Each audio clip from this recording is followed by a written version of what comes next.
الرحمن الرحیم۔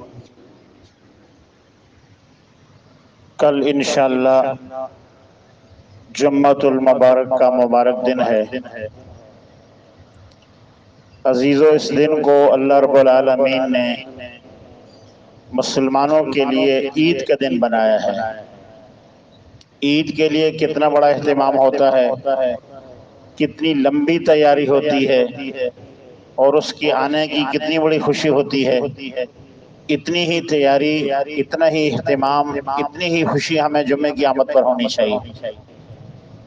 جمعے کے دن مسجد کے گیٹ پر اور مین گیٹوں پر فرشتے آ کر انتظار میں بیٹھے رہتے ہیں، کب اللہ کے بندے آئیں گے اور اللہ کے گھر کو آباد کریں گے۔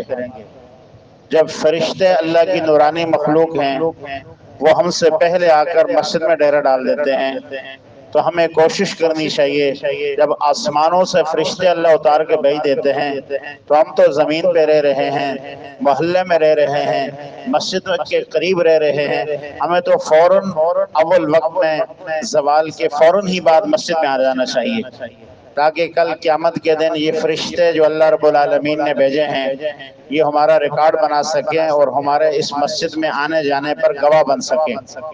اور عزیزو، یہ مشکل نہیں ہے، اس کے لیے تھوڑی سی ہمت چاہیے۔ انسان اگر کسی کام کو کرنے پہ آ جائے تو وہ بڑے بڑے کام کر سکتا ہے، اور اگر کسی کام کو نہ کرے تو چھوٹا سا کام بھی نہیں کر پائے گا۔ تو ہم اپنی ذات کے اعتبار سے، اپنے ملازمین کے اعتبار سے، اگر ہمارے ماتحت کئی سارے لوگ کام کرتے ہیں تو ہم پہلے سے ایک معمول بنا لیں کہ بھائی 12 بجے تک آفس آف کرنا ہے اور مسجد میں پہنچنا ہے۔ سب سے پہلے وقت میں جو لوگ اپنی ذات کے اعتبار سے، اپنے ملازمین کے اعتبار سے قربانی دیں گے، یقین جانی اللہ رب العالمین بڑے قدردان ہیں۔ اللہ فرما رہے ہیں ان اللہ لا یضیع اجر المؤمنین، ہم تو ایمان والے کے اجر کو کبھی ضائع نہیں کرتے۔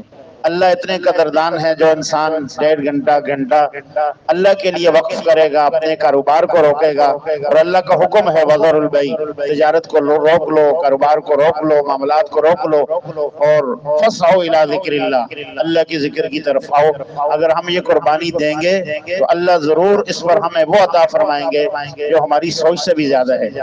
اگر اس وقت میں، ان حالات میں جو امت مسلمہ پر حالات چل رہے ہیں، اگر ایسے وقت میں بھی ہم اللہ کو وقت نہیں دے پا رہے اور اللہ کے لیے اللہ کے سامنے آ کر اپنا دکھ درد اللہ کو نہیں سنا رہے تو عزیزو پھر کب سنائیں گے؟ یہ تو وقت ہے بہت کچھ کرنے کا عملی طور پر، مگر ہم نہیں کر سکتے۔